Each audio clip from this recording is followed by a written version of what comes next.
குண்டு குண்டு உருளைக்கிழங்குக்கு பொட்டேட்டோவை சைஸாக கட் பண்ணி 2 விசில் விட்டுறணும். தைப்பூசமாச்சே, பாட்டும் வைபும் முக்கியம்ல. டக்குன்னு ஒரு பாட்டு வச்சுட்டு வந்துடுறேன்.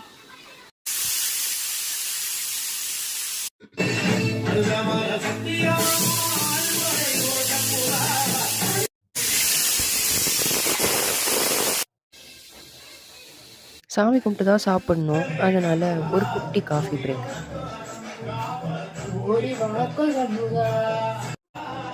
இந்த ஸ்பூன் ஞாபகம் இருக்கா? என் லஞ்ச் டைம் முழு நேர வேலையே அதில் கலர் கலராக மேலே ஒட்டிட்டு பிக்கிறது தான்.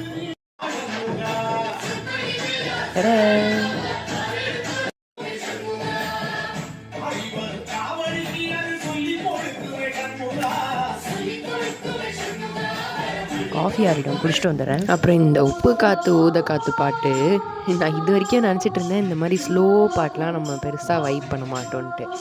ஆனால் எனக்கு என்ன பிரச்சனைனா, நான் அதை முழுசாக ஒரு வாட்டி கூட கேட்கல. இன்றைக்கி தான் கேட்டேன், செம்மையாக இருந்துச்சு. நீங்களும் கேட்டு பாருங்கள். See you in part 2.